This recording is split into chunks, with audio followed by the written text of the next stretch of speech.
அடே மெயின் நாள் இல்லாமல் எப்படா டூம்ஸ்டே? ஹலோ மக்களே, ரீசெண்டாக பார்த்தீங்கன்னா மார்வல்ஸ் டூம்ஸ்டேக்கான ஒரு மிகப்பெரிய அப்டேட்டை தந்திருக்காங்க. அது என்னன்னா டூம்ஸ்டேக்கான கேஸ்டிங் ப்ரொமோஷனை பண்ணியிருக்காங்க. நான் கூட மூன் கே நைட்டுக்கும் இல்லைனா டேர் டெவிலுக்கான அப்டேட் கொடுப்பாங்கன்னு நினச்சேன். திடீர்னு பார்த்தீங்கன்னா டூம்ஸ்டேக்கான மிகப்பெரிய ஒரு அப்டேட் கொடுத்துருக்காங்க. டே மார்வல், என்னடா இது சொல்லாம கொள்ளாம இப்படி பண்ணுற? அது மட்டும் இல்லாமல் இப்போ ப்ரொடக்ஷன் ஒர்க்கும் ஸ்டார்ட் பண்ண போகிறாங்களாம். நேற்று திடீர்னு பார்த்தீங்கன்னா மார்வல் லைவ் ஒன்று போட்டிருந்தாங்க. சுமாரா 5.5 மணி நேரங்க அது. அதில் ஃபர்ஸ்ட் ஸ்டார்டிங்கில் ஒருத்தர் சேர் எடுத்துன்னு வந்து வச்சுட்டு போவார். சுமாரா ஒரு சேரையும் 12 நிமிஷம் கழிச்சு தாங்க ரிவீல் பண்ணாங்க. நானும் அடுத்த சேர் எப்போ வரும்னு வெறுத்தே போயிட்டேன்.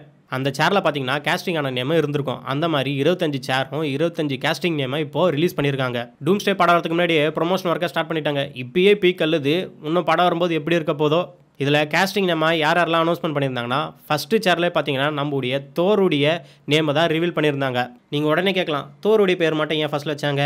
ஏன்னா அவர் தான் பார்த்தீங்கன்னா கடவுள், அதாவது ஓடின். அதனால் மேபி ஃபர்ஸ்ட்டில் வச்சிருக்கலாம்.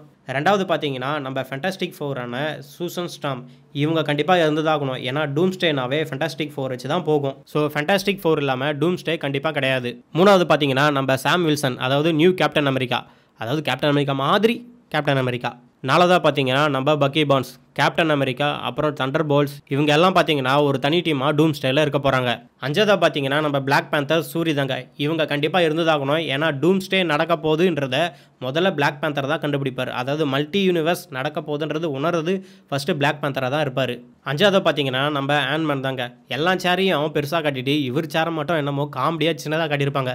இல்லை, ஆண்ட்மேன்னா சின்னதாக மட்டுமா இருப்பார், அவர் கண்டிப்பாக பெருசாக இருந்தாருன்னா அங்கே இருக்க எல்லா சேருமே தும்சம் தாங்க.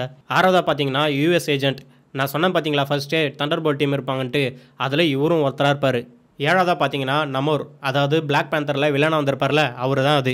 ஆக்சுவலி இப்போ வில்லன் கிடையாது, இப்போ ஒன்றாகிட்டாங்க. எப்படியும் ஒன்றாகி தான் ஆகணும். எட்டாவது பார்த்தீங்கன்னா திங்க். ஒன்பதாவதா ஷாங்ஷி, டாக்டர் ஸ்ட்ரேஞ்ச், வாங், இவங்கெல்லாம் ஒரு தனி டீமாக டூம்ஸ்டேல இருக்க போகிறாங்க. ஆமாம், இதில் வாங் பேரே இல்லையே. ஏன்னா இப்போ அவர் தான் சாசர் சுப்ரீம், ஏன்னா அவரும் இருந்து தான் ஆகணும். முதல்ல நம்ம டாக்டர் ஸ்ட்ரேஞ்ச் பேரே காணுங்க. ஆமாங்க, டாக்டர் ஸ்ட்ரேஞ்ச் இருந்தால் தான் இதில் மல்டிவர்ஸ் நடக்கிறதுக்கான மெயின் ஒரு ரீசனு. அவரே இல்லையா? அப்போ என்னதான் டூம்ஸ்டே நடக்க போகுது? ஆனால் என்னதான் டாக்டர் ஸ்ட்ரேஞ்ச் இல்லாமல் படமே போகாதுங்க. ஏன்னா கண்டிப்பாக டாக்டர் ஸ்ட்ரேஞ்ச் இருந்து தான் ஆகணும். அடுத்ததான் இப்போதைய பிளாக் விடோ. பத்தாவதாக பார்த்தீங்கன்னா இவங்க இருப்பாங்க, நான் எதிர்பார்க்கவே இல்லை. டூம்ஸ்டேல எக்ஸ்மென் வரப்போகிறாங்க. ஆமாம், அதுவும் பழைய எக்ஸ்மென் டீம் வரப்போகுது. இதை நான் எதிர்பார்க்கவே இல்லை இவங்க இருப்பாங்கன்ட்டு. அதுவும் இந்த அனௌன்ஸ்மெண்ட்டில் சொல்லுவாங்கன்ட்டு நான் எதிர்பார்க்கல. எக்ஸ்மென் டீமில் முதல்ல பீஸ்ட் இருக்கிறதா கன்ஃபார்ம் பண்ணியிருக்காங்க. 11வது பார்த்தீங்கன்னா நம்ம தண்டர் போல்ட்டில் வருவாருங்களே, அவர் தான் இது. 12வது பார்த்தீங்கன்னா நம்ம captain America brave the new வேர்ல்டில் கூட நடிச்சிருப்பார்ல, அவர் தான் இது. Next fantastic four. 14வதா தண்டர் போல்ட் டீமில் இவர் ஒருத்தர். 15வதா இம்பாக்கோ. எனக்கு தெரிஞ்சு இவர் தான் அடுத்த பிளாக் பேந்தராக வரும் ஒரு டவுட்டாக இருக்குங்க. 16வதா இன்னொரு தண்டர் போல்ட் டீமில் இருந்து. 17வதா நம்ம லோக்கி தாங்க. கண்டிப்பாக இவர் இருப்பாருன்ட்டு தான் நான் எதிர்பார்த்தேன். அதேமாதிரி இவர் பேரும் இருக்குது. ஏன்னா லோக்கி பார்த்தீங்கன்னா மல்டிவர்ஸில் எந்த ப்ராப்ளமும் நடக்காத அவர் தான் பார்த்துட்டு இருக்காரு.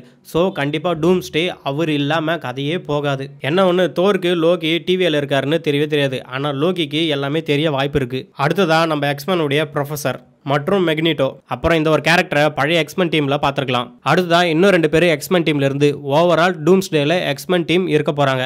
அடுத்ததாக பார்த்தீங்கன்னா இவரை டெட்பூல் வர்சஸ் உல்வரின் இந்த படத்தில் நீங்கள் இவரை பார்த்துருக்கலாம். ஆள் பார்த்தீங்கன்னா தொப்பையும் இப்பமா இருப்பார். இப்போ ஓரளவுக்கு டீசெண்டாக உடம்பு குறைச்சி இவர் கொஞ்சம் ஓரளவுக்கு இருக்காருங்க. ஃபைனலி லாஸ்ட் சேரா நீங்கள் எங்கே போனாலும் என்கிட்ட தாண்டா வந்தாகணும் அப்படின்ற மாதிரி அவர்கிட்ட தான் முடிச்சிருக்காங்க. யாருன்னா நம்ம டூம் தான் அதில் உட்காந்துட்டு இருப்பார். நம்ம ராபர்ட் டோனியா சும்மா மாசாக எழுந்து நின்று அப்படி ஒரு கேஷுவலாக ஒரு நடந்து போயிருப்பார். என்ன ஒன்று பார்க்க அயன்மேன் மாதிரி இருக்குது. உங்களுக்கு எப்படி இருக்குன்னு மறக்காமல் கமெண்ட் பண்ணுங்கள். ஓவராலாக பார்த்தீங்கன்னா கேஸ்டிங் அனௌன்ஸ்மெண்ட்டில் 25 தலைங்களை சொல்லிட்டாங்க. உடனே நீங்கள் கேட்கலாம், ப்ரோ இவ்வளோ தானா இன்னும் மெயின் தலைங்களை கிளம்பேன்ட்டு. ஆமாங்க, அதே தான் எனக்கும். நம்ம ஸ்டார்லார்ட் பார்த்தீங்கன்னா நம்ம இப்போ பூமியில் தான் இருக்குது. அவரெலாம் என்ன ஆனார்னு தெரில. அவரை பற்றியும் பேர் எதுவும் சொல்லலை. அப்புறம் நம்ம கேப்டன் அமெரிக்கா ஸ்டீவ் ராஜர்ஸ் என்னதாங்க ஆச்சு, அதை இன்னும் லீக் பண்ணாமே சீக்ரெட்டாகவே வச்சுருக்காங்க. அவ்வளோ ஐப்பா. அதெல்லாம் விடுங்க, ஸ்பைடர்மேன் நேமே காணுங்க. அதில் கண்டிப்பாக ஸ்பைடர்மேன் இருந்து தான் ஆகணும். இதில் மேபி சோனி எதனா பிரச்சனை பண்ணியிருக்கலாம்னு நினைக்கிறேன். ஆனால் படத்தில் இன்னும் பெரிய தலைங்களாக இருக்க தான் போகிறாங்க. இப்போ தானே ப்ரொடக்ஷன் ஆரம்பிச்சிருக்காங்க. இன்னும் போக இன்னும் நிறைய இருக்குது. போக ரிலீஸ் பண்ணுவாங்க, பார்க்கலாம். இந்த வீடியோ பிடிச்சிருந்தா மறக்காமல் லைக் பண்ணிவிட்டு சப்ஸ்கிரைப் பண்ணிவிட்டு அப்படியே உங்கள் ஃப்ரெண்ட்ஸுக்கு ஷேர் பண்ணுறேங்க. பாய்.